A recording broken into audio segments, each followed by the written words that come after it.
Whether you're watching a video or listening to a podcast, please like and subscribe to us so that you can get notification of when a new show is released. Links to videos or MP3 files can be found on MiamiGhostChronicles.com. Go to MarlenePardo.com for information on new book releases. I narrate several podcast series that can be found on major podcast platforms and can also be listened to via Alexa, Sonos, and other home systems. Look for Supernatural Storytime for scary storytelling, Nightshade Diary for classic horror and adventure stories, Stories of the Supernatural for interviews with different guests on the show.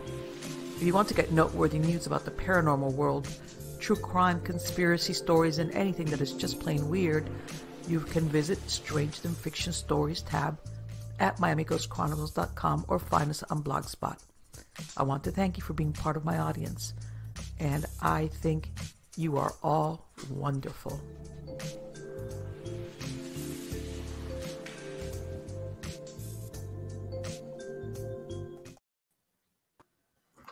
Hi, everybody. How's everybody doing? This is Marlene with Miami Ghost Chronicles, Stories of the Supernatural. How's everybody doing? It's been crazy. You know, everybody always asks me, so what's going on with you, Marlene? It's been crazy. And we're going to talk about the crazy part when you find out who my guest is. But anyway, before I get on to that, one, I want to remind you guys to sign up for my newsletter. Okay, it comes out once a week. You could go to MiamiGhostChronicles.com. You can go to my website at MarlenePardo.com. And basically what I do is I just write a short article, weird stories, crime, true crime, anything that's happening, plus links to some of the podcasts. If any of my writing projects is on there. And like I said, it's once a week. And of course, it's interesting stuff.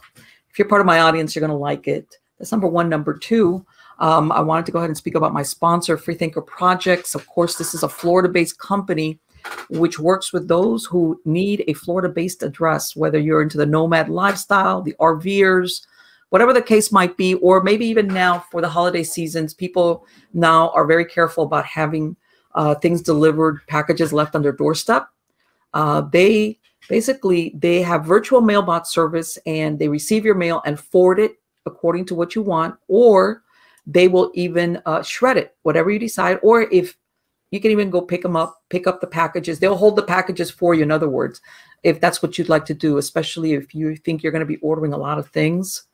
They can do that for you. They can go ahead and send the packages. If you're in another part of the country, they can forward those packages or the mail to you.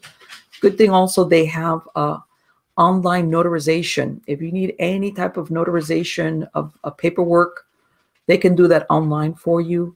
And also, they go ahead and they also offer Florida registered agent services, which means if you need to establish a corporation or any entity like that in the state of Florida, or you already have one, they have very economical plans so that you can comply with what the Florida Division of Corporation requires, that you have an actual physical address in the state. This is not a P.O. box.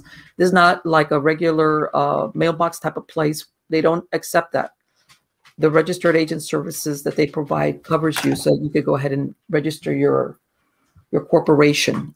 So if and I believe they have plans as far as mail receiving and forwarding, etc., as inexpensive as $9.99 a month. Check them out at it's freethinkerprojects.com, freethinkerprojects with an S at the end.com.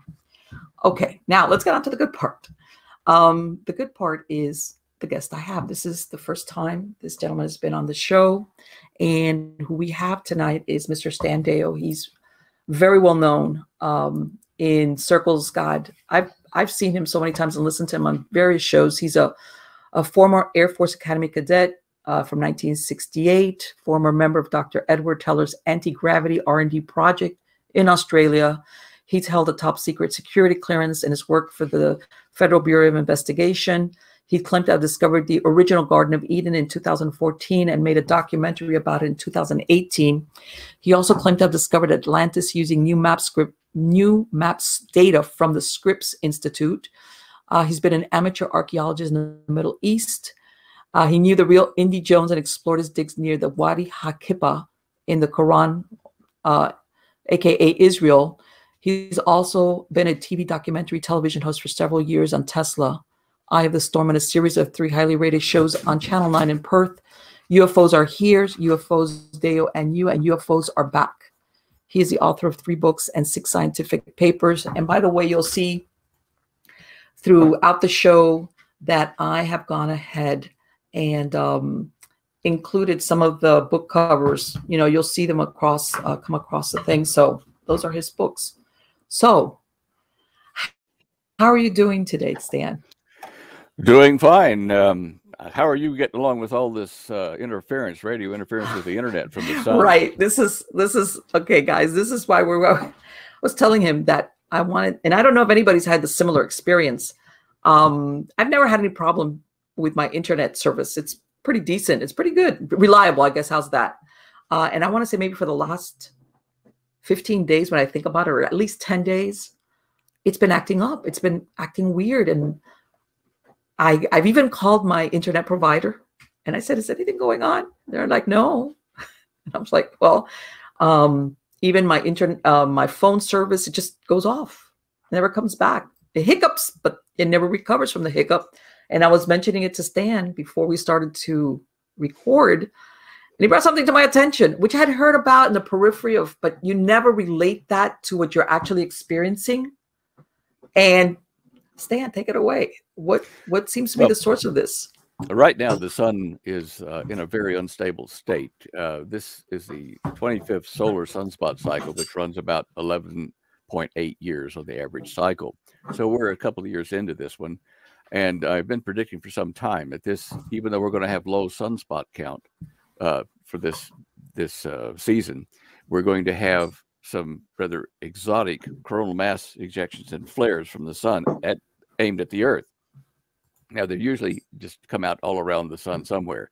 And as you can see in the video that we've got up there from Solar Dynamics Observatory at NASA, this is showing in the last, this would be the last 62 hours, I think, but because we're, well, no, actually, this is the last 48 hours. You're on the live link there. Yeah, this is a live link. Okay, look at the top of the screen in the middle there, and you'll see as it plays that bright spot that will, make a large splash across the entire sun as it erupts and throws out this coronal mass ejection. That puts out charged particles at, you're like sometimes 2 million miles an hour and stuff like that, aimed at the Earth.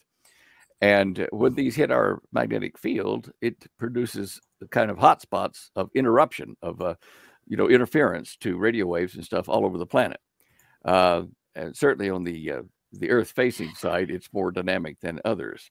Okay. So let me ask you, and I'm going to start to interrupt you. When you said that this cycle is what, an 11-year reoccurrence? Is that what you're saying? 11.8 reoccurrence, yeah.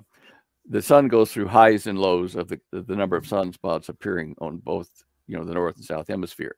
And these are called solar sunspot cycles.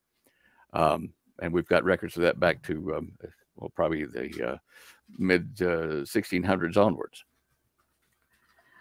Okay, I'm curious, when obviously back in these time periods, there was no technology, let's say that would be affected like now. What were the observers noticing back then? What was the effect? Well, they learned how to image the sun through a telescope onto a piece of white paper or card.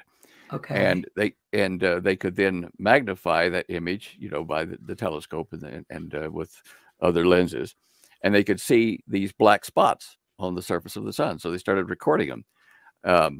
And this is how we were able to correlate weather to sunspot activity. And that's what's called the Maunder minimum back in that time. In the 1600s, late 1600s, it froze over the River Thames for 2 or 3 years. Right. I was going to say that was that part of the mini ice age that they refer to. Might be. Yeah, it might be. I mean, it was so right brutal. That there was like this period, like you said, that the Thames froze over. It was kind of unusually, well, not normal, I guess. No, shopkeepers put up their shops up there and were selling stuff on top of the Thames River. I mean, it was really thick ice. So, yeah. And then, back in 1859, we had what's called the Carrington event, when the sun emitted a coronal mass ejection, these charged particles, straight at the Earth. And they call that a halo coronal mass ejection because it forms this circular halo, comes right at us like a big smoke ring of charged particles. And it was so brutal that it created high voltage on the telegraph lines across the United States, because that was high tech at the time. And it caused the fingers of many of the telegraph operators to catch fire and burn from the voltage that it dropped on them. And there were fires started. Well, along the track, the railway tracks where the telegraph lines ran, the voltage got so high it jumped over into the fields and stuff and caught fields on fire next to the railroad track. Now, that was 1859, right? And that was, this happens about every 150 to 200 years. We have a large coronal mass ejection like this. Well, we're overdue for that now. And it was so large that it's a yardstick for what is going to happen, except for this. We have electronics all over the planet and in orbit around the planet. This is going to affect everything. It's going to make fires everywhere. I mean, this is a huge situation, which is why we're monitoring it so closely. My partner, Tim, and I, several years back, invented what's called an EMP shield to protect electronics from the sun. Now, this is going to last several hours when it hits us. When it does happen, it'll fry the planet for several hours. So anyway, when you say fry, we're talking like all electronics, or?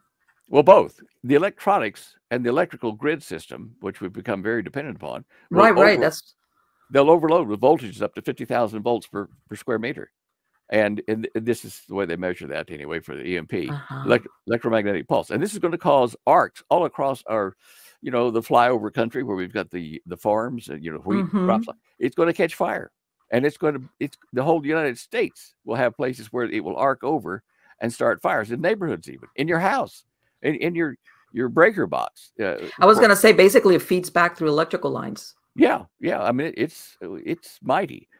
We've never been at this stage of technology before, to my knowledge, anyway, on the planet. And for something like this to happen, is going to cripple the entire planet. Because I'm thinking this sounds like something that to repair the damage is going to take a while. At least that's what it sounds like. It's going to cause a rearrangement of the world order. It'll be from those countries who are not so highly dependent on electronics, high tech, to be stronger, trade-wise, than those of us who are totally dependent on electricity, electromagnetism, and all that kind of stuff. We'll suddenly become low on the totem pole if we even survive it. It's terrible. Yes. And I was born and raised in Miami, so I've gone through, how can I say, hurricanes where everything is gone, and it's nothing like what you're talking about. And even then you realize how dependent we are in our modern society on what we take for granted, as in electricity in the home, electricity outside, your traffic signs, everything. When all of that is gone.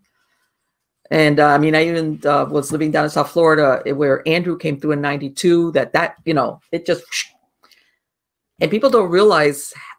And even then, that was just a little part of South Florida. When I imagine that when you're talking the entire United States, in other words, there's no cavalry to come and rescue anybody because everybody's in trouble. Look, Marlene, like with the hurricanes, people go buy, cases of bottled water and stuff. Yeah. When this hits our electric, grid network, it's going to stop power to water pumps that pump water to your house and business. It's going to stop gasoline pumps that put gas in your car. It's going to stop all your security systems that you've got on houses and business. It's going to hit hospitals and people on ventilators, and oxygen. The interference is still going. I'm telling you, and this is not normal.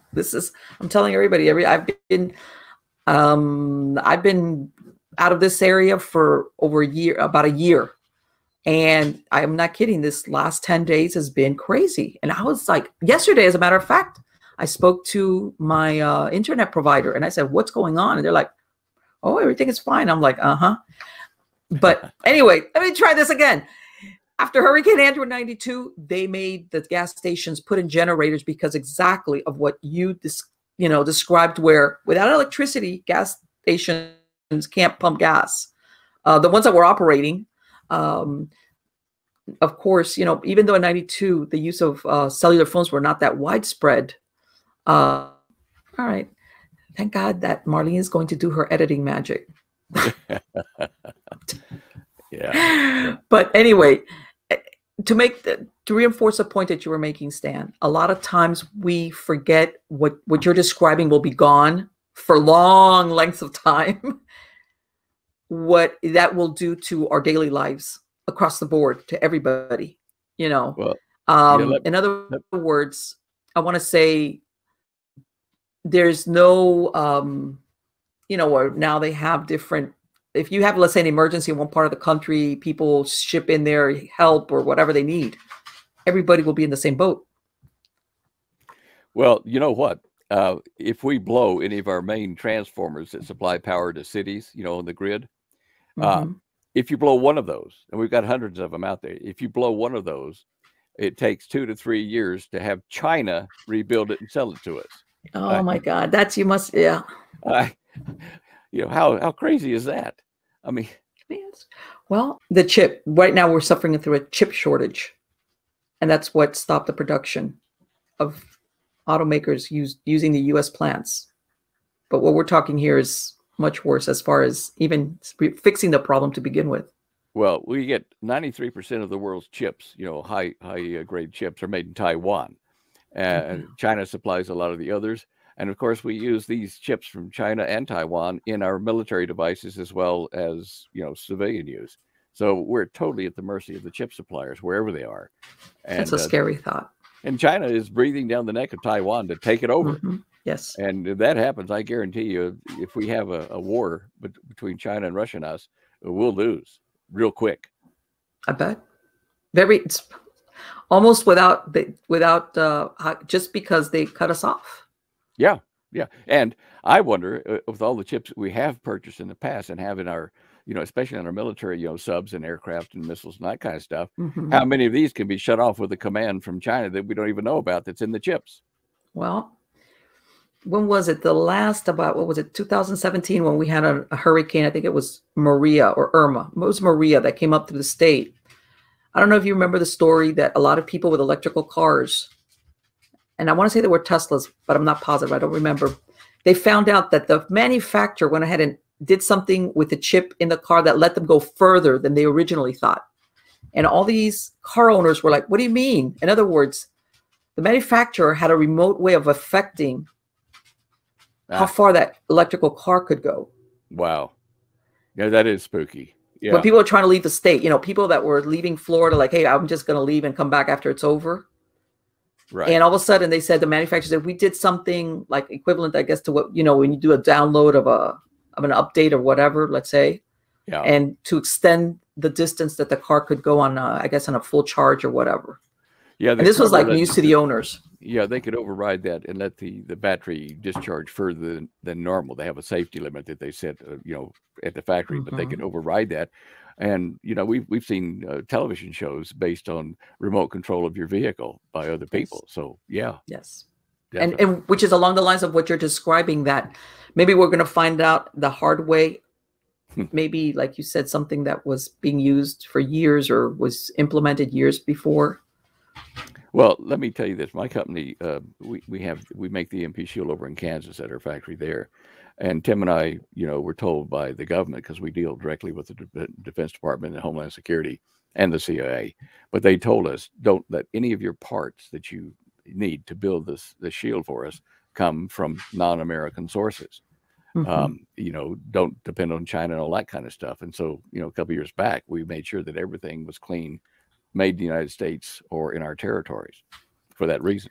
I was going to say, is there anybody left in the United States that does this stuff? I hate to say it, well, but it sounds like they're all gone. Well, we've got one or two down the south and offshore one as well. But, you know, you can only prepare so much. And after that, you're at the mercy of, you know, fate. Well, it's going to be really, I know it sounds very dystopian. Like you see that, oh, this is something I see in the movies, but what you're describing, it could go from just bad to really, really bad, horrible, as a matter of fact. And then when it's going to be, it's some people, it's going to be very horrible if they're dependent on technology, which all of us are, but some people more than others. Right. It's a good time for people. I mean, it's a bit late in the game, but it's a good time for people to get auxiliary solar power for their homes or their trailer. and wind power, perhaps, you know, Mm-hmm. or backup diesel and gasoline generators, which will only last until you have enough gas or gasoline or diesel to run it. But yeah, this is essential. Energy drives the entire universe. You know, energy, everything. Well, what was it, yesterday or the day before? It just so happened I heard, because I'm always listening to different shows. I'm multitasking, listening, hearing, reading. There was a lady who commented that she was trying to get solar panels installed. In other words, and the manufacturer or the installer said, look, I cannot fulfill this order because I'm missing a chip or a part that's necessary to install this for you. Yep. So even for somebody that's, let's say, trying to do exactly what you're describing, hey, I'm going to start getting some solar panels installed. Yeah. You might find you might have a problem, because even now, how's that? Even now. Yeah. Oh, yeah. You know, I took my Toyota, which is an older car, into the dealer to get, you know, a monthly or 6 monthly service, whatever it was. Mm-hmm. And this was a couple of weeks back. And while I was standing there talking to the technician, I said, hey, how's your used car market doing? You know, are your, you know, new and used car market both? He said, well, new cars, we're having a problem because we can't get chips, and they're just sitting out there in the yard because they can't ship them without the chips to run the computer in the car. And I said, well, how's your secondhand market, used cars, doing? He says, huh. He says, it's just like an auction. And, you know, they come in, and not just one person, but a bunch wanting an old car, and they will bid and outbid each other. I mean, we're getting more for our used cars than we do for our new cars because they work. Yes, yes, yes. Incredible. I've heard up here in North Florida, there's where they have the auctions for the cars, you know, when, you know, insurance, all the cars, they take them out there. Yeah. And I have people that I know that usually would go to these auctions to buy these cars that they take to these small dealerships, like used car dealerships. They're gone. They say that when you go to these auctions, you see the bidders fighting over on these used car lots. It's like a minor war, because everybody's trying to get a hold of these used cars. Well, you're hearing more than I am about that. I didn't realize, you know, how bad it was across the country. I guess I was being myopic here, but yeah, that does hit the whole, you know, world economy. Right. And it's like, how can I tell you? It's almost like the fringes. I mean, obviously everybody's hearing about, you know, what we see with these boats, you know, these ships that are anchored out of Long Beach. Offshore. Yeah. Offshore. And, you know, we hear all of this, and it's almost like the periphery of what's going on, but then you start encountering it here and there in real life.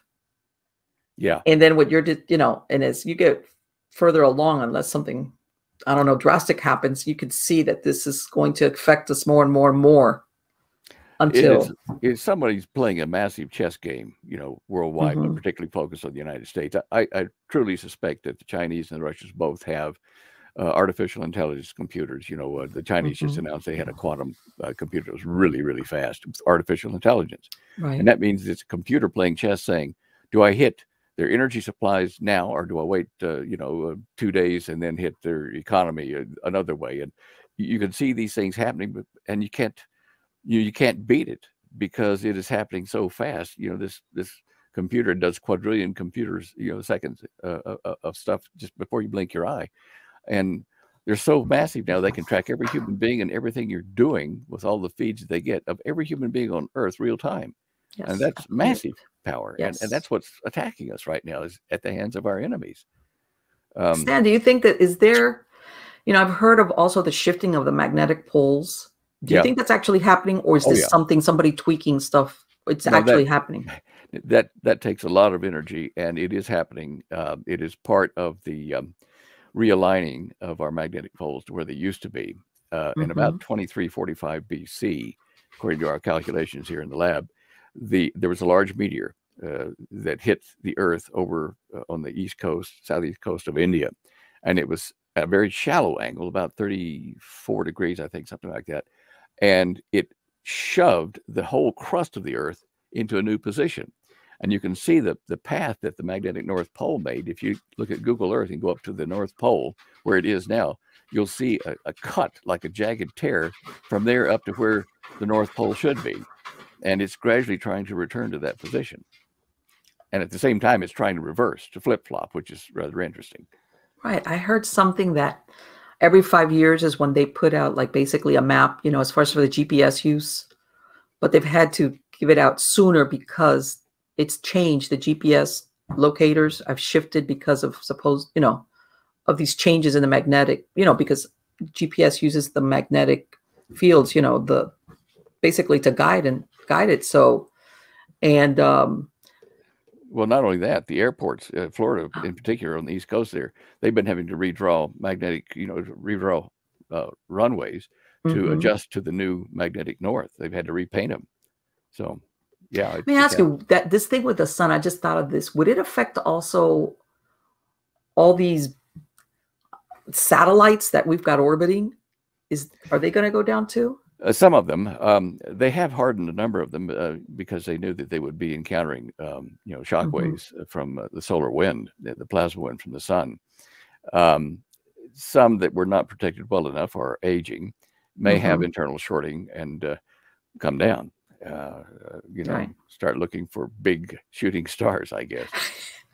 And hopefully it won't land in your yard or on your house. Well, fortunately, most of them are small enough that they'll burn up before they hit the ground. They'll burn up in the atmosphere, but still. No, I'm thinking from the practical point of view that there's so many things that are tied, again, also into these satellites sometimes, depending on what they were put up there for. Yeah. One of the things, the new generation of kids that we have now, then, if you tell them, look at a paper map to see where you're going, they'll get this blank look on their face. Like, what? Yeah. Yeah. Believe it or not, when I want to say a year ago, I went and I bought, those atlases, the ones that come in a book. Yeah. Bought one. And I'm not kidding. I use a GPS on my phone when I need to, but I remember once upon a time, maps were the way to go. This is what you used, Yeah. You learn to read maps. You learn to read maps. Exactly. It's not difficult, but it's just not thought of. I mean, yeah. And people are going to have to go back to that point when the EMP pulses that are coming either from, bombs by our enemies blasting them up overhead to kill our magnetic, to kill our electronics, or from the sun. Yeah. A nuclear pulse. Sorry, go on. Do you think, Stan, that this is the solar flares, that this is inevitable, or that it might happen, or what do you think are the possibilities of that? I mean, this is besides all the other things that is going on in our world. But this sounds like a really the worst case scenario. It will happen, and it will happen probably in the next 10 years. And because we're seeing these changes in the sun, in what's called the nuclear equation for the sun, how it works. And in 1997, I think it was, out here in Arizona, the heliospheric lab there determined that there were 2 new ultraviolet frequencies coming out of the sun. And you think, well, yawn, okay, big deal. But what it was saying is that the nuclear chemistry, the equation, was changing, and it was doing what we didn't expect. We thought the sun would keep continuing like it has been for yonks. Now, it has gotten worse since then. There have been other spurious signals coming from the sun. Now, even the Bible, in the book of Revelation and in the Old Testament, have talked about the sun emitting a cloud around it and dimming the light from the sun and making things kind of orange-red, out in the solar system because of the light being diminished. And this cloud gets blown away, and then we have a tremendous burst of high energy, 7 times brighter than the sun now, hit the planet. And 1/3 of our planet, according to the biblical prophecies, will be burned. The fish will die in the sea, the green earth, green trees, everything will catch fire in that one burst. And the reason they say 1/3 of the planet is because it's quick. I mean, 1/3 of the planet at any point in time facing the sun, it's the direct radiation hits about 1/3 of the surface area. And so that's another reason, I think, because I see all the other signs in the prophecies about what's happening with our world, that this falls into line scientifically what we're seeing in the sun's bad behavior. It's spooky. Yes. I'm thinking, my mind is just going in, and I know I consider myself an optimist, but it is what it is. It's almost like you said, even I imagine parts of the world or cultures which are less dependent on technology are going to fare better, in the sense that they're surviving without the use of all the technology that makes life much easier for us. But when it goes away right away, like all of a sudden. Well, look at toilet paper. That went in short supply, and it'll go again. Yeah, in India and some in Africa and stuff like that, they use a small amount of water or leaves or whatever and wash themselves, and that's it. They laugh at us for being dependent on paper, which chews up a lot of trees. But anyway, Yes. Yeah, that simple little thing nearly threw us into chaos. Toilet paper. Exactly. Yes. God, if anybody that was the year of. I know there was a lot of great memes about that, but yeah, it's incredible what we put up there at the peak of importance of things that you Well, must have. yeah, around our house, because we deal in preparing for emergencies, we've even discussed how to get disposable rubber gloves or ones that you wash in a little pan of water and do just like you do in India and wash yourself. Yeah. How to do it. The backup plan, but most Yeah. people don't have a backup plan. No, I've got, well, I put in, well, for what it's worth, we have a generator, one that's with propane. Right. And plus I also have a well that's hand pumped, Well, that I don't need any electricity to pump water out. Excellent. Because yes, when you, because I've lived where the water coming in is fueled by electricity. And when that goes, guess what? Not only do you not have electricity, you have no water. Absolutely. And people don't realize how important that is. Yes, exactly. When I was over in Tanzania, 2018, I believe it was, when I went over, up in the Ngoro Plateau, I met with a lot of the Maasai and the Datoga tribes and things to see how they dealt with water every day. And they would take the young women, that was their duty, was to take, if they had burros, to take it with them with containers and go to the nearest, spring and load up these containers, which are usually about 5 gallons each. The girls could carry maybe 1 or 2 of those, back home. And they might have to travel an average of 2 or 3 miles to and from the water source. And that was their job, just to get that many gallons of water to the family. And you got to cook and you got to wash with that, and you got to drink it for water. And the average person needs a gallon to a gallon and a half of water a day. So it starts to get very difficult. I mean, while I was over there, even we had bottled water because there were vendors for bottled water all over the place. And it was like gold over there. I believe it. People don't understand the importance of water, for animals, for plants, for us. And if all of a sudden, and here we're talking, of course, an urban setting, especially where, if something like that happens, all of that's going to get impacted as well. That, hey, you can't turn on the faucet, there's no water. Yeah. And of course, all the stores will be closed. Yeah. In fact, that's we're going to approach that point pretty quick anyway, because of the drought and because of lack of supplies, because of those 40 to 45 ships that are off our west coast that can't get in with their load, their cargo, to get dispersed throughout the United States. I mean, the smaller mom and pop grocery stores are probably really hurting and closing up now already. Yes. I want to ask you. Now that you mentioned that, what do you think, Stan, is really causing these ships not coming in, or not being able to dock and disperse their goods? It's bad management here in the country. I mean, when you're paying people to stay at home and not work, which the government is doing at the moment, there's no incentive to go work. So you don't have workers, qualified workers, which they had before they went home and stayed home because they were getting paid. This is the first part of it. And when you interrupt the chain like that, it has a domino effect everywhere. And you don't just turn on the spigot and say, okay, we're not going to pay you anymore, go back to work. It doesn't happen that way. It takes months to get everything back up to try to get the goods delivered to where they're supposed to be. We've got a very bad end of year coming, very bad. And the reason why I asked you that is, and maybe I'm thinking, you're thinking these are major corporations that supposedly, you would think have some type of department that forecasts this, where they could say, okay, you know what, even though maybe Long Beach is the closest one, let's say if they're coming in from Asia, okay, maybe we need to send this ship to another port to get this in there. And it seems like nobody's doing it. Well, what DeSantis said, didn't you say you'd send your ships over to Florida? Smart move. But understand that the United States is under attack. This has been in the making for 60 years at least. And the Soviets started, the Chinese got on board as they got more industrialized. And what they've done is form a plan to attack the castle of the United States and starve us out. We're going to kill each other in civil war here shortly. And while we're doing that, Russia and China are going to come in, take out our electronics, EMP pulse bombs, troops on the ground in both ports. we're so eager to get ships into the West Coast that any of these sea containers could come out with tanks in them and just roll them out, and we're done. Right. So, and I have heard of that. I've heard of that theory as, and I guess when you've been alive for a little bit longer, when you lived where I want to say maybe in the last, 40 years, all this onslaught, like I tell everybody, I lived in a house where you had one landline. That was fine. And you didn't suffer for it, Yeah. You had an AC in the room when you went to bed, and you used the fan, and like you didn't feel. I went to school, there was no AC, we just had windows open. Right. I didn't feel deprived, is what I'm saying. And then of course, we came in with, of course, the pagers and the telephones, and then it took off from there, and then internet, computers, et cetera, et cetera. And I know a lot of people find it difficult that life without these things, but it does occur, and you don't feel like.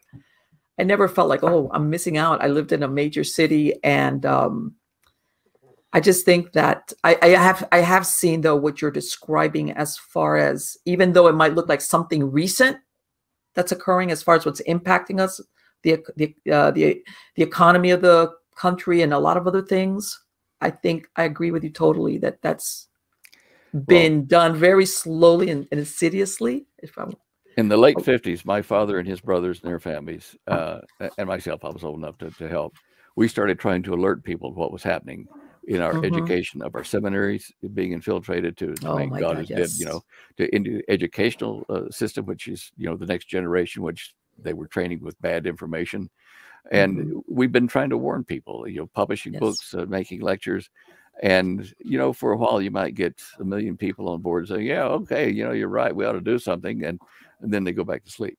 It's too big a problem, And now that we're faced with a problem where we cannot, through the normal electoral process, change the government the way we need it. We've got 15 months more of this insanity in the White House, and it's illegal, managing of our country. And in that time, the only way to make change is going to be by force. And this is going to create the civil war that we don't want. I mean, that's why President Trump has held back. Look, at our factory, his number one guy that used to be the head of, acting head of ICE, has set up and they even advertise our product, and he and Trump have meetings, lunch every now and then together, the families. So I'm telling you that this is part of the reasoning is they had to hold back, because until, say, like 70% of the population, no matter whether you're Republican or Democrat, but where 70% of the popular opinion said, we have to get rid of these guys, they're attacking the United States, they're treasonous. Until that happens, you can't dare make a move, because you'll just tear the country apart. You're still going to have, problems if you do it at that point, but we're very close to the point where something has to be done. Right. I know. And I think a lot of people feel that way. And if you're a sane person, that excludes the ones that are not, which unfortunately there's more of them than we thought. You can't fix stupid either. No. Well, okay. Yeah, I'm being nice. I'm gonna put that in the mental illness or insane or whatever you want to call it, psychopathic. Right. Tab, whatever.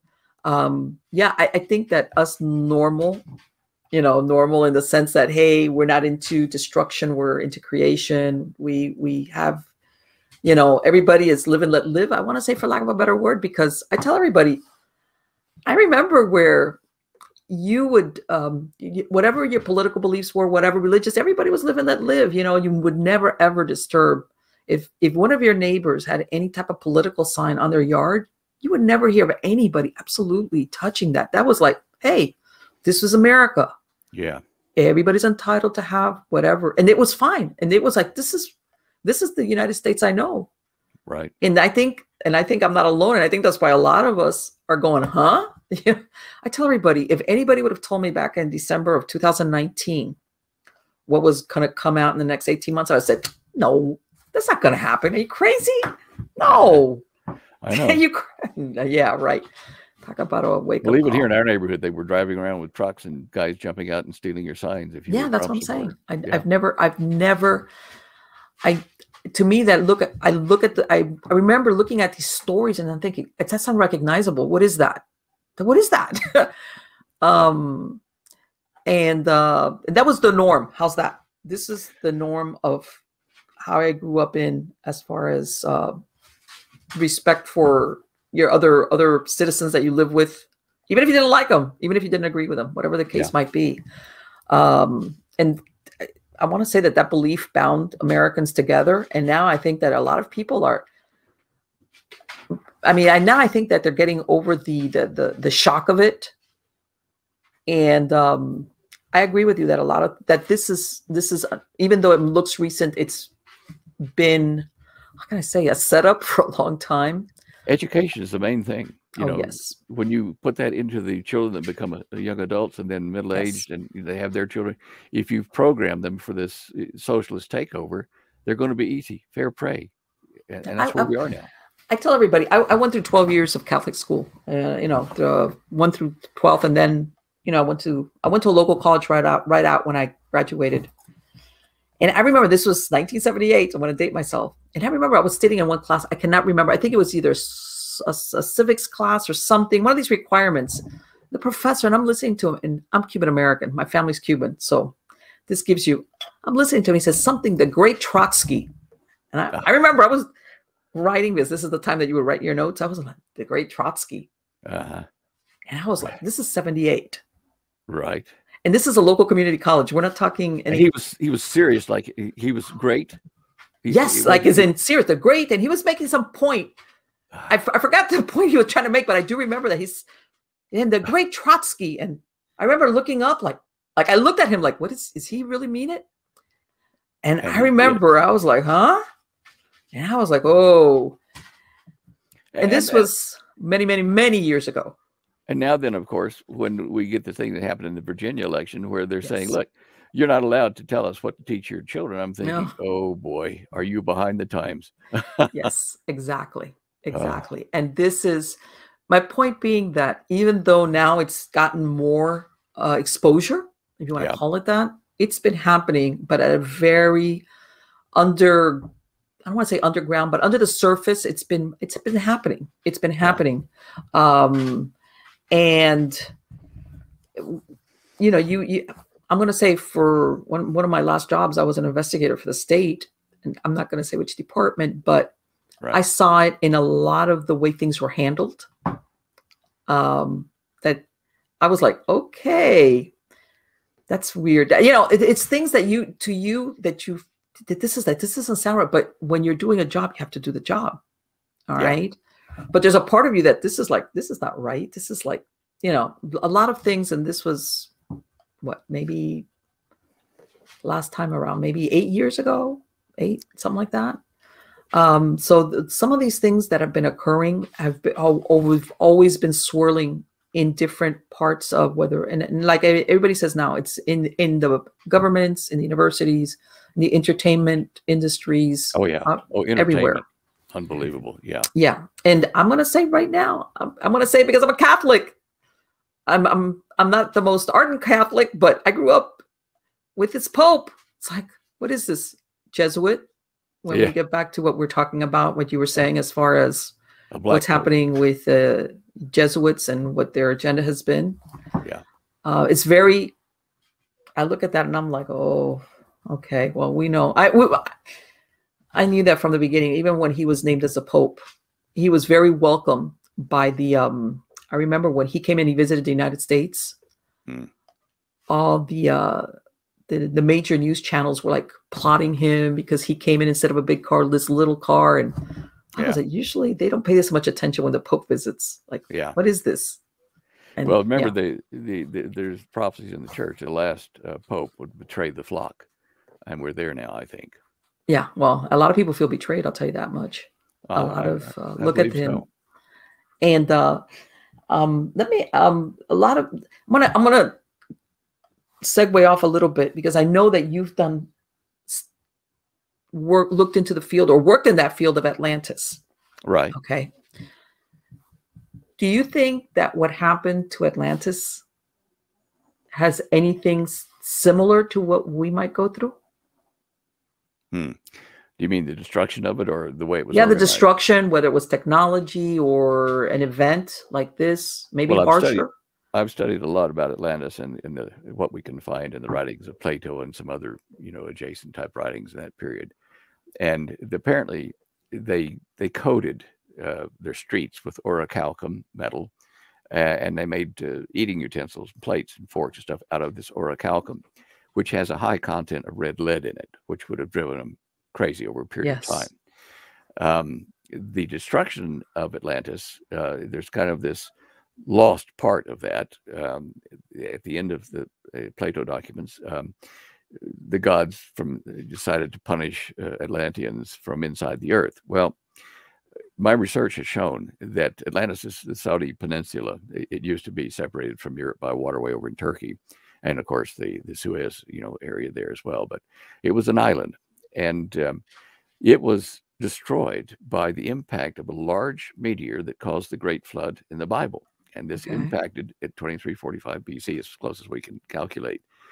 And it caused the Saudi plate, like if this is the Mediterranean, this is the Indian Ocean, it caused that part of the Saudi plate to drop down and to raise it up over here about 1,650 feet. We've been able to look at the watermarks over here in the mountains over in Turkey.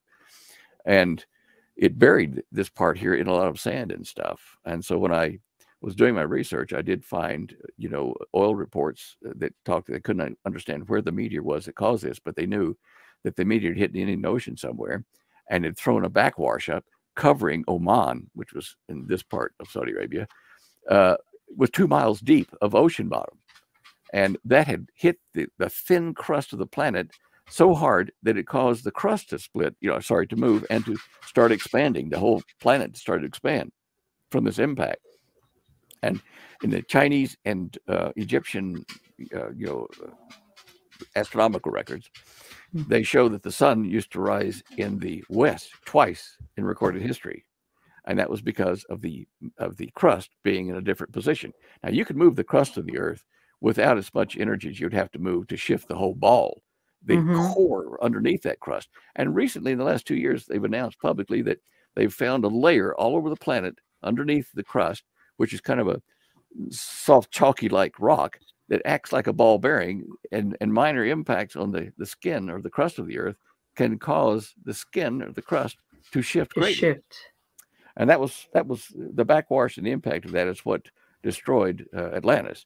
Now, part of it is resurfaced in that the Mediterranean side of the Saudi Peninsula is up 1,650 feet. So in the mountains there and along the Levant, where you have Lebanon and Israel, and Syria at the above the Lebanon, they have found remains of civilizations that were more advanced, and the giants in the Bible, they were hybrids. They were chimeras that were formed in Atlantis, but they survived the flood. Okay. Now, I know you might think that this is denying that the whole world was killed, but it wasn't. If you read the Hebrew, the local area was inundated and mountains were sunken there and things like that. But the survivors of this, Atlantean crossbreeds formed tribes like the Ephraim and the Zamzavim and the king of Bashan, which was part of the Golan Heights now and down into northern Jordan. The king of Bashan had a bed that was 18 feet long. And Goliath and his four brothers, they were big fellas, and they were the product of this crossbreeding. Now, by the fallen ones there under Poseidon, is what they call him in the Greek. The biblical records do show that at least 12, maybe 200 angels came down to earth on Mount Hermon, which is just above Damascus. And that's how they divided up the earth, and they went around, and Poseidon was just one of those over Saudi Arabia. It was the equivalent over in South America and in North America and and China. All these places had these super beings there. Look at why the Greeks built 10 super cities to worship their gods, their little demigods, like Hercules and all that kind of stuff. They built these not in Greece, but in Israel, northern Israel, and over into northern Jordan. And one of the cities is, like I've visited a couple of them there, but there's one called Agades, I think it is, just south of the which sea? It's a lake, Lake Galilee, up in that area. And it is the name of that town was what Plato's document told about one of the sons of Poseidon. That was his capital, which was just below the gates of Heracles, which was up in Turkey, you know. So all these things fit together, and there were some survivors, and that's why God told Joshua when he entered into the promised land with the tribes, go kill this little village here with all of its animals and its people, its babies, wipe them out, burn everything, kill them, because they had the giant gene, the Nephilim type gene still, Right. and so this was the mop up that God was having Joshua do in the promised land, get rid of all of them there.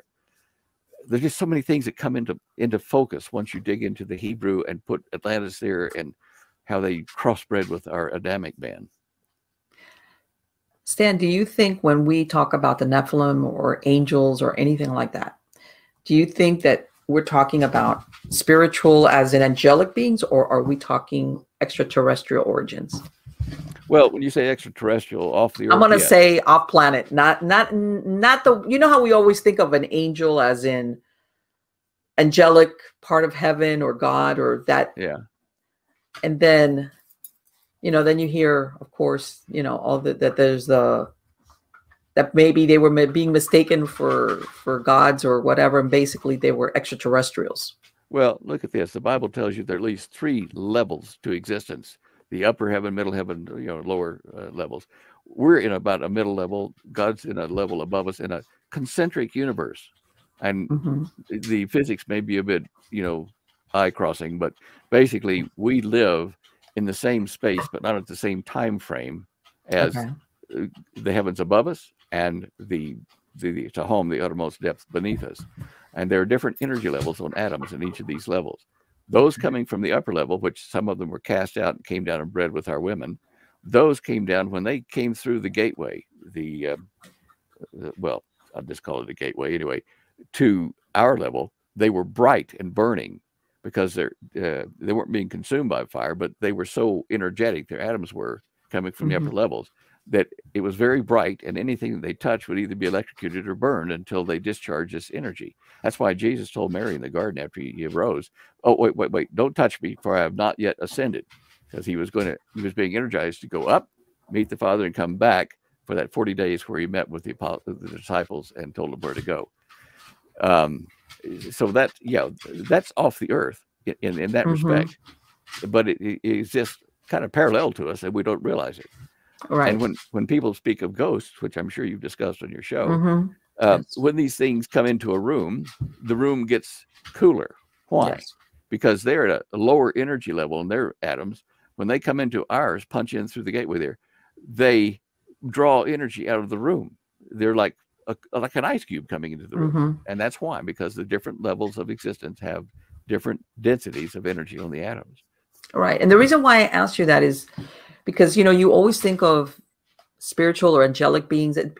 How can you say if something can actually procreate with a human woman, you're thinking, okay, this has to be a physical being in order to be able to procreate, versus what we think of as a heavenly, if it's up in the heavens, it's not corporeal. It's, that's why I asked you, if, and again, that's the big question mark. Nobody really knows for sure, or it could be both.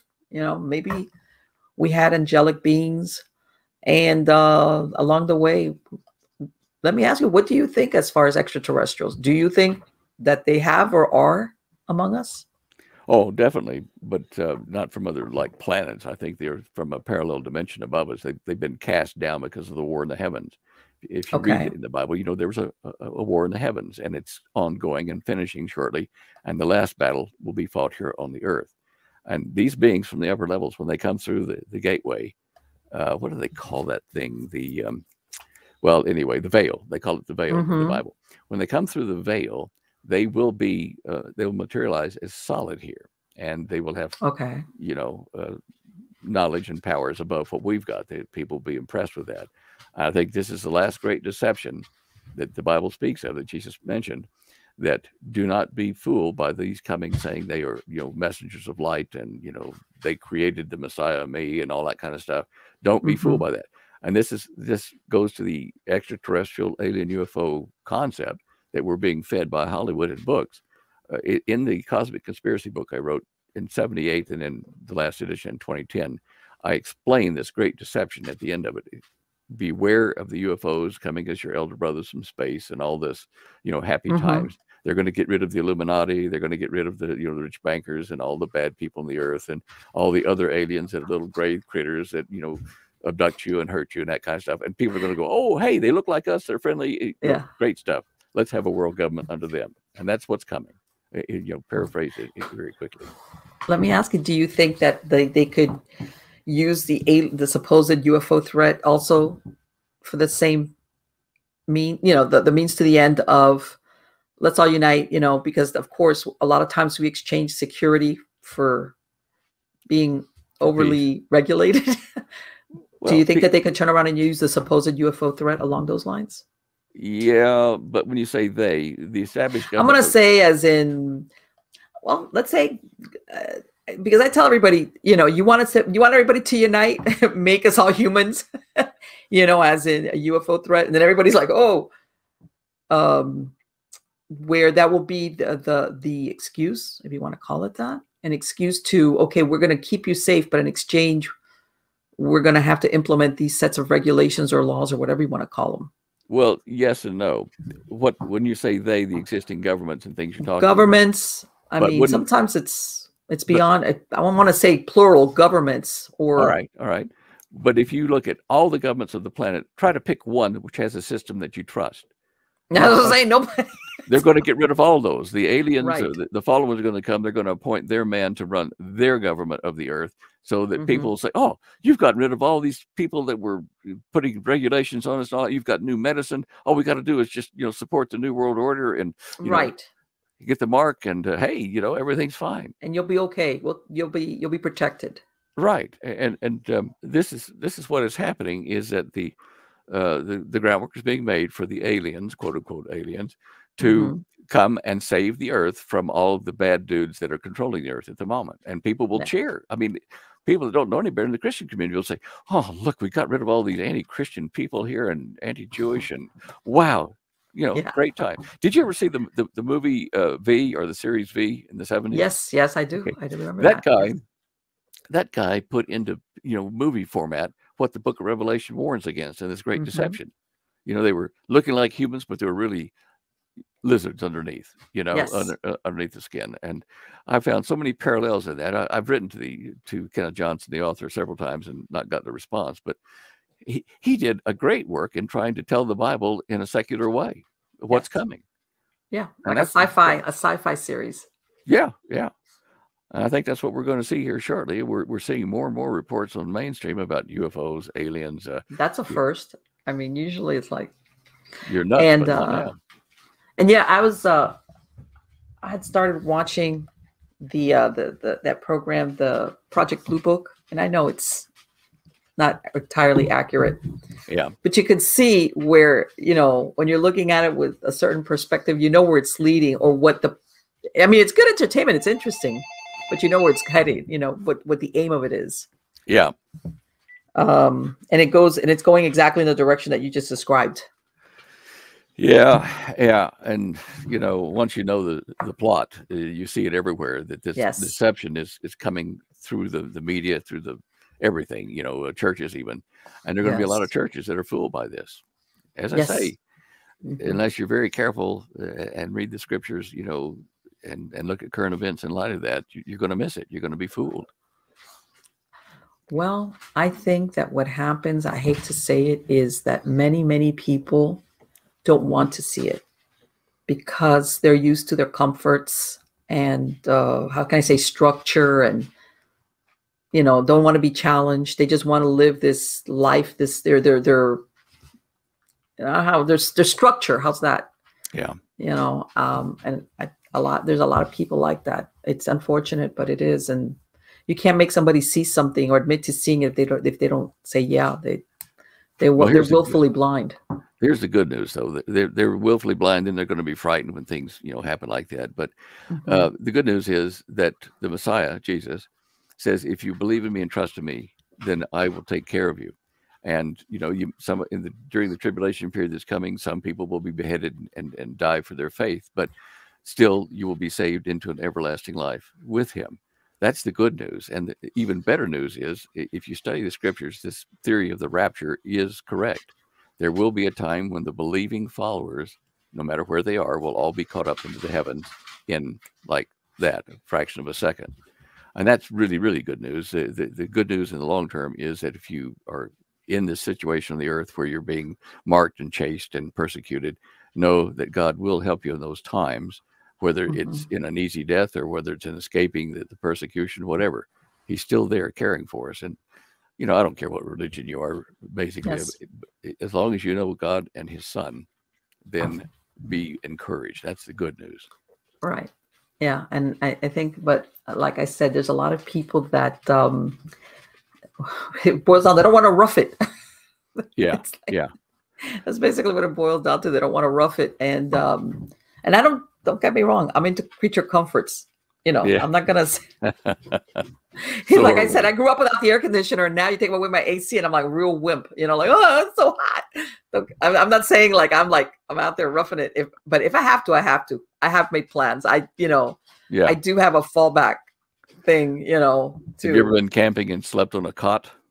Oh God, yes, I've done. I hurt the next morning after that. Oh man, always. Let me tell you. So you feel, especially if you don't, even if you sometimes on a sleeping bag, you feel every little rock, every little pebble, every little thing. Yeah, yeah. It's, but yeah, and the older you get, the worse it is. Let me tell you. Oh, let me. It's like, you know, you're like, oh, you know, let me go get that 800 milligram ibuprofen quick. Yep.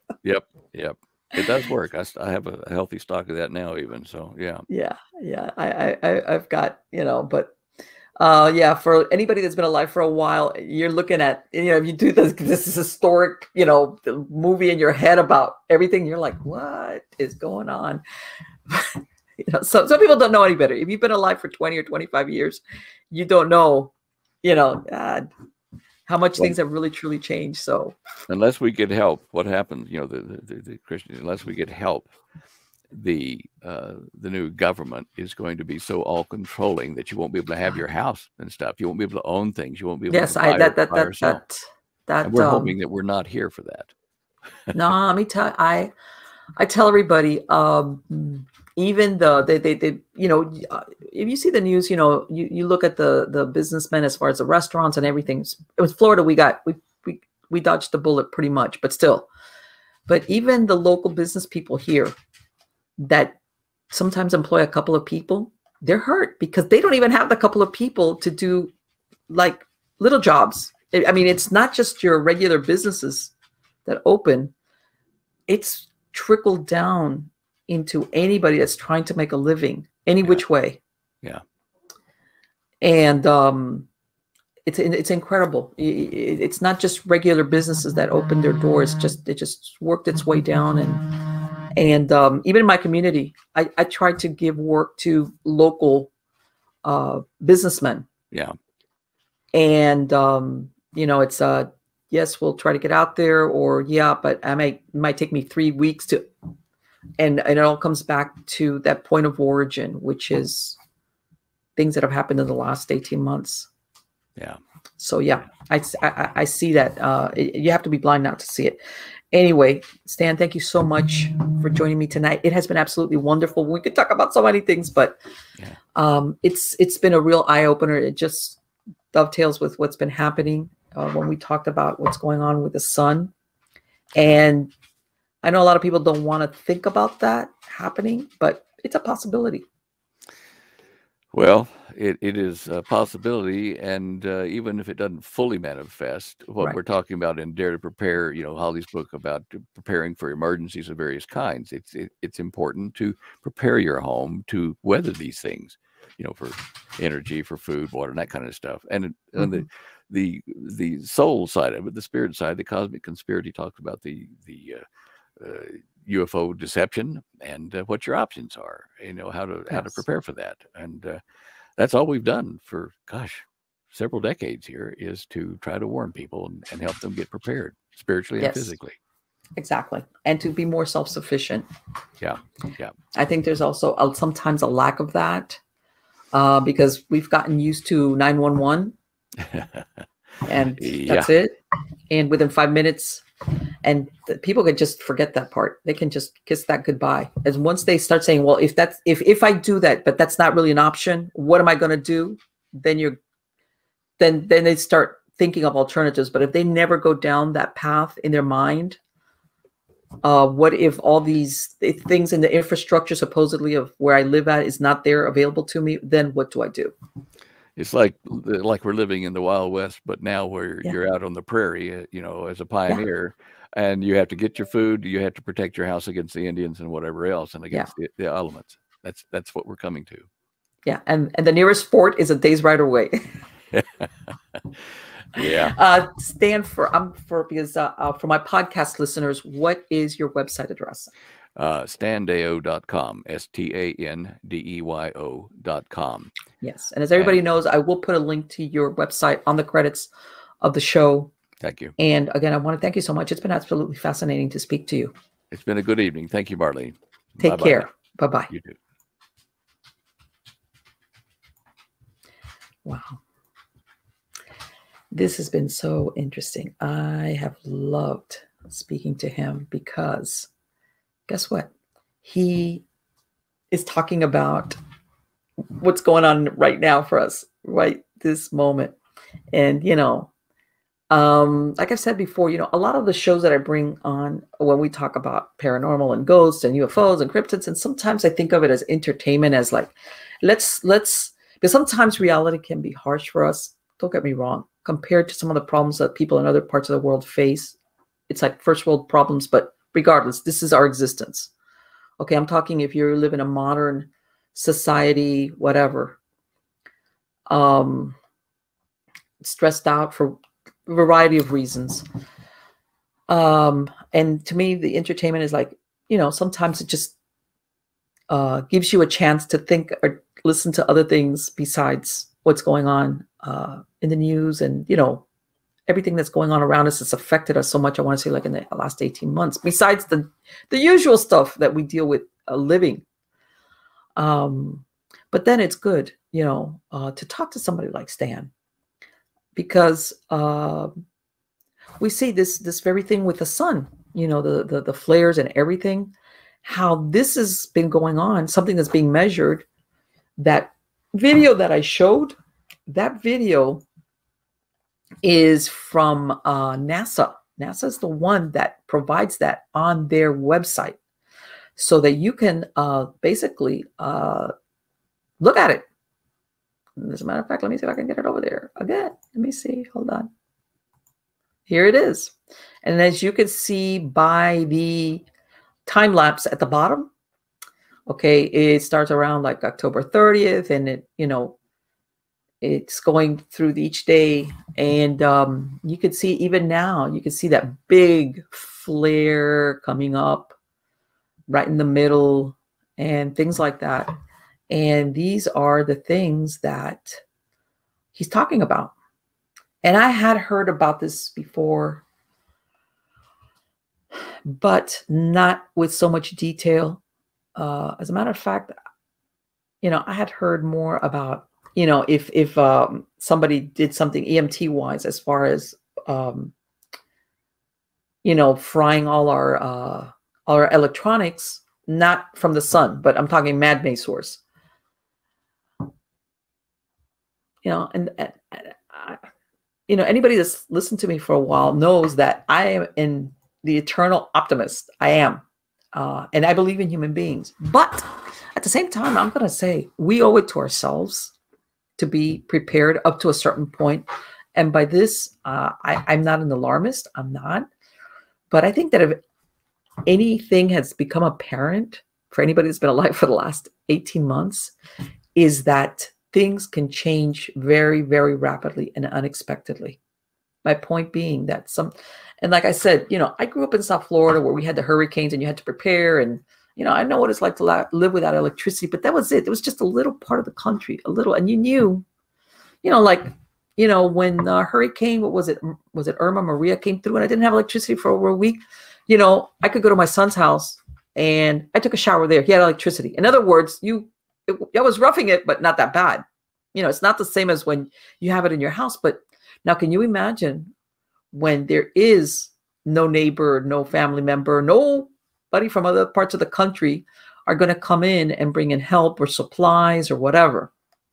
As I remember, you know, whenever we would get these hurricanes churning out in the Atlantic that looked like they were going to come to Florida, you know, I remember all the governors, whoever was the governor at that time, would tell everybody with good reason, hey, you need to have at least 72 hours worth of food and water there. Because there was a lot of people that were expecting, like, you know, because it would take that much time if it was bad enough. And like I said, I lived through Hurricane Andrew for supplies or help to arrive. Okay. And even then, you had a lot of people that were like, they were out in left field. And it's like, man, what were you thinking? Despite what you see, you know, how they show, you know, like whenever they tell something's coming to South Florida or wherever, and then you see the shelves are empty, you would think, okay, everybody's prepared. There's a lot of people that forget it. They were just thinking the government or whoever, the county, whatever, you know, whoever, the city, it's going to come and take care of me. And that's not the case. That is not the case at all. As a matter of fact, I remember one time, this was when Katrina, because Katrina, you know, made a stop in South Florida before ending up in New Orleans. But when it came into Miami, it came in like as a Category 1. And I remember a next door neighbor, she was renting and she was a single mom. She had 2 little kids and she had nobody. She didn't, what was it? I think the landlord had left some of the plywood in the yard, but she didn't have anybody to put it up. She was by herself. You know, as neighbors, we went over there and we, you know, my sons and everything, and we helped her, you know, so that she would have the windows covered. You know, she had some big windows in the house and things like that with an older home. And, you know, but that was great. We were happy to help because that's what neighbors are for. But what I'm saying is that sometimes people they're not prepared as much as they can for what's going to happen. All right. And even now, you know, with this, you know, luckily where I'm at, yeah, you know, I've never really seen bare shells per se. I mean, right now, recently, like today, I went to buy some dog food. Guess what? There was a lot. Parts of the shelves were empty. I've never seen that before, ever. You know, and I'm thinking to myself, okay, Marlene, you're reading too much. Yeah, you buy something else or whatever. It's not like there's nothing there. But I'll tell you what, before that, I bought 2 50-pound bags of dog food that, by the way, in a pinch, you can even give dog food to your chickens. I have them put away in my shed, 100 pounds worth of dog food, because I'm thinking, you know, if you're one of these, besides yourself and maybe your family, the humans, if you have pets, hello. And like I said, I've got a well that doesn't run on electricity with a hand pump. Besides having a generator with propane in it, you know, one of those automatic ones. And, you know, but believe it or not, I don't consider myself like, you know, a so-called prepper, but I have prepped. How's that?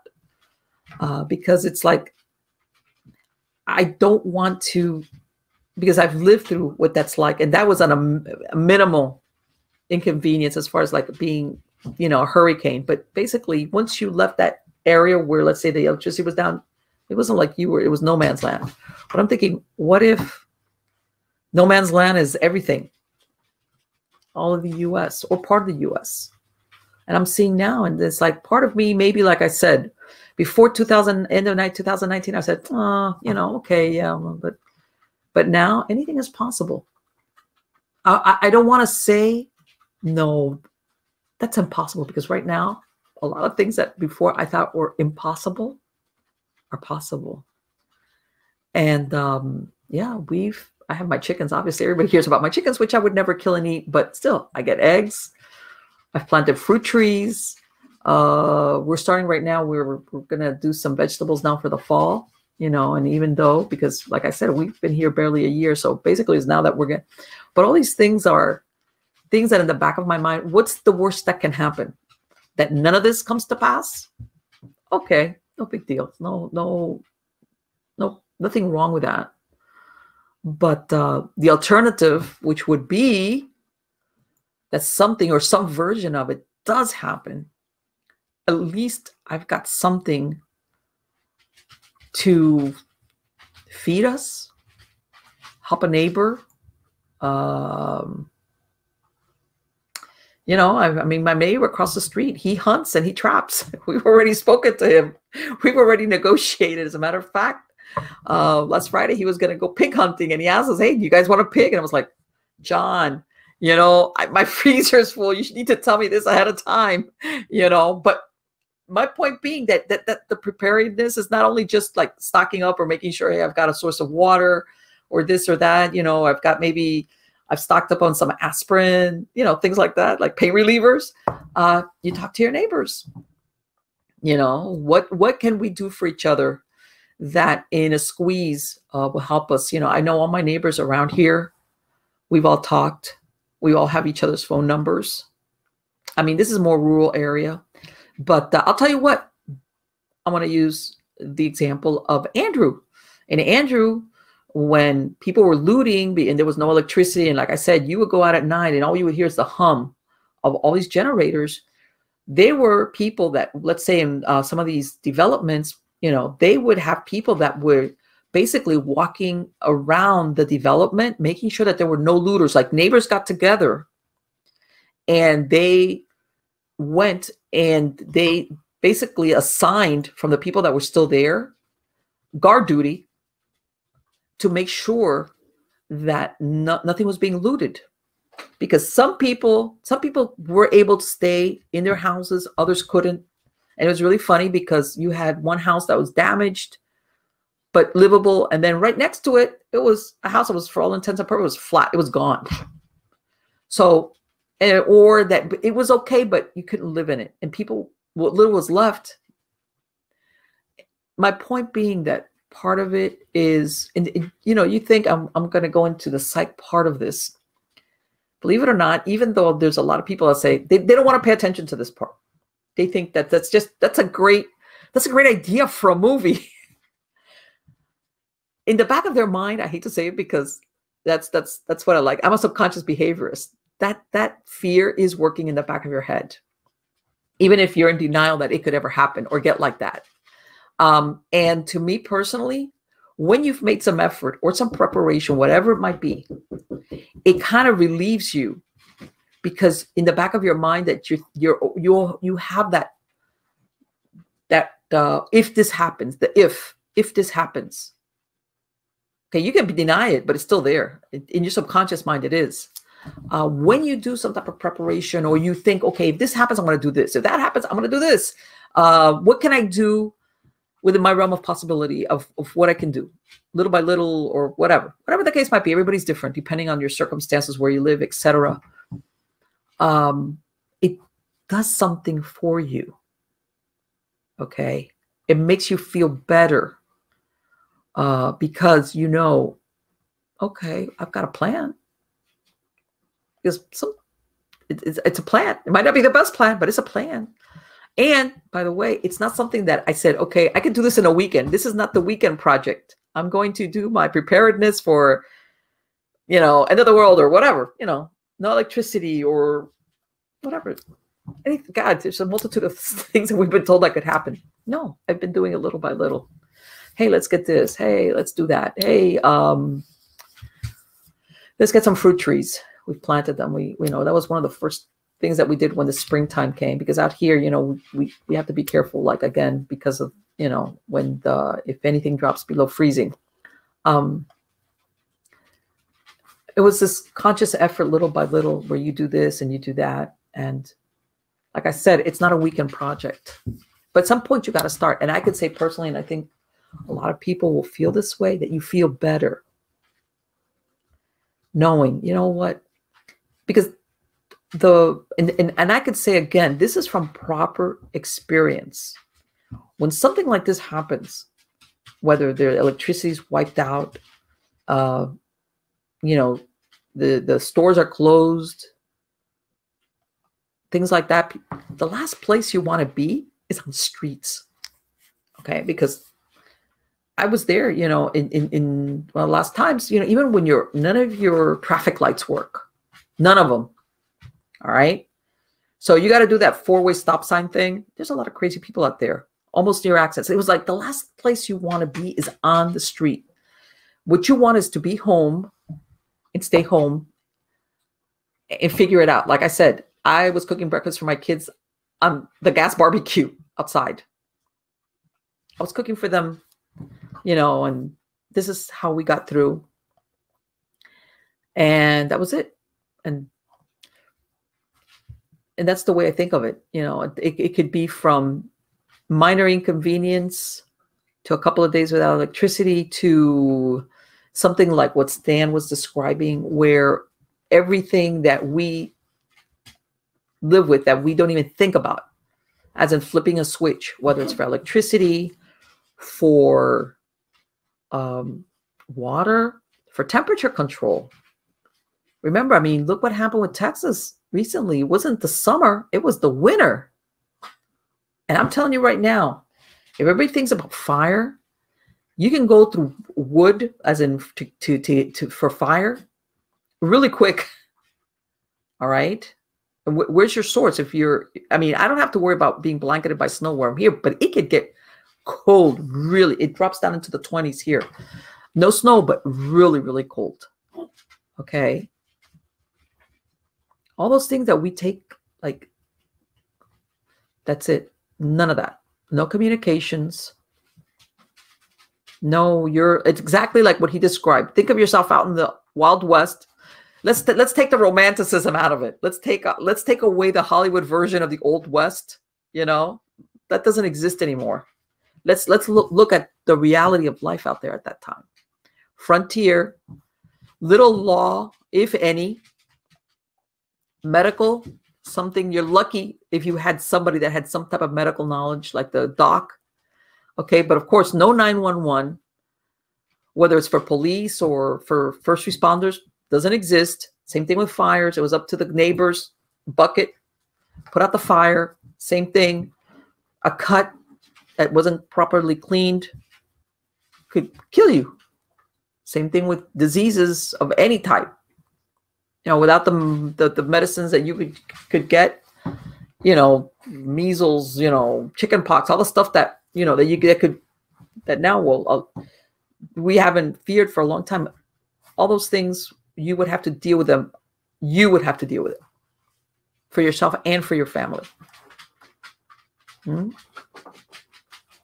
That, I hate to say it, and it's a difficult thing sometimes to think of the possibilities, because, like I said, we only get those doses of it when we go see some of these dystopian style Mad Max kind of movies where, you know, the world's gone crazy and all these things are gone. But that's it. After the 90 minutes are over, the 2 hours are over, you get up and go, man, that was a great movie. Wow.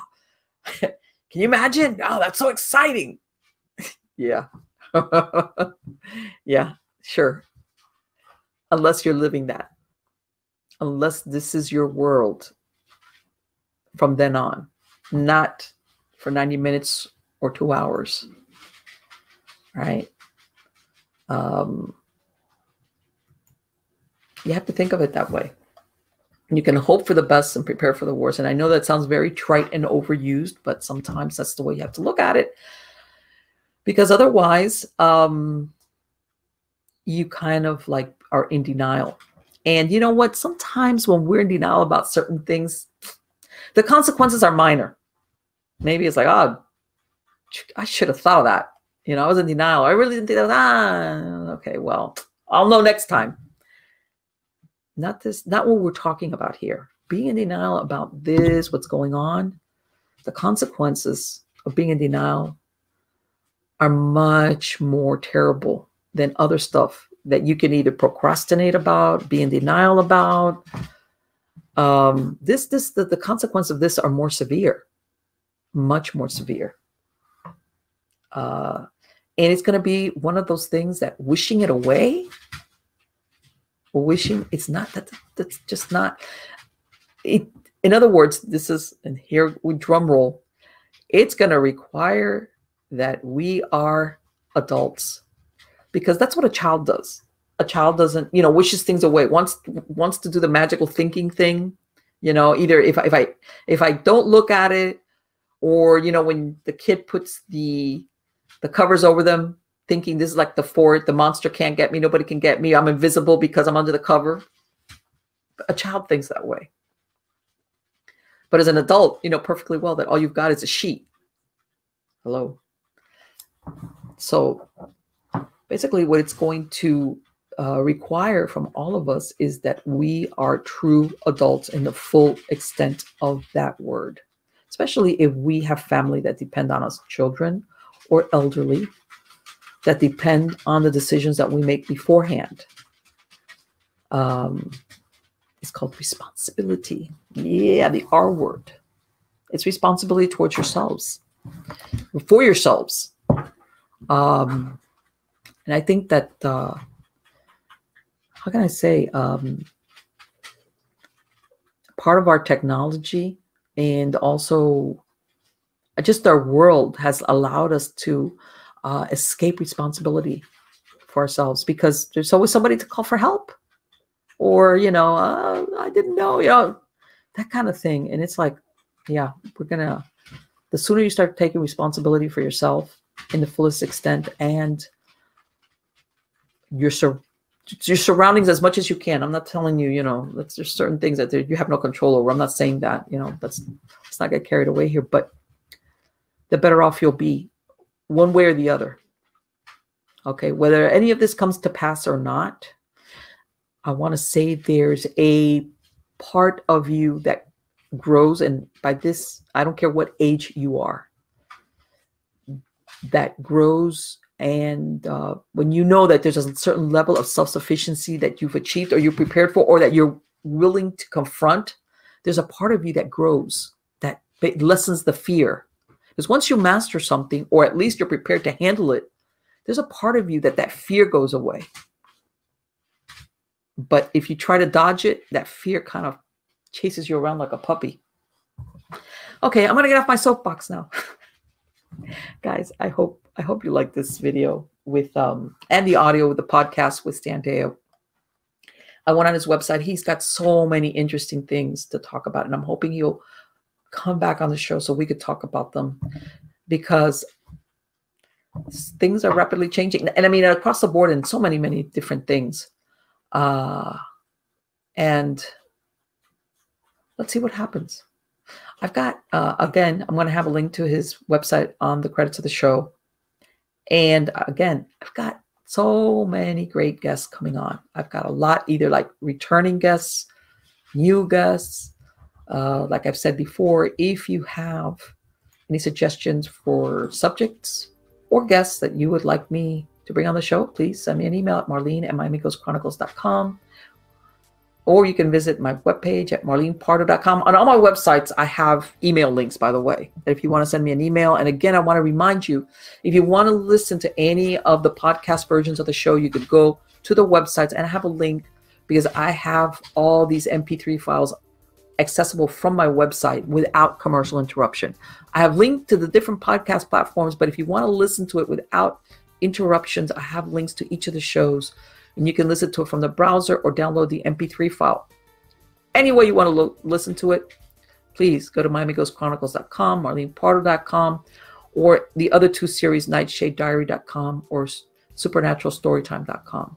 All of those I offer for no charge, no commercial interruptions.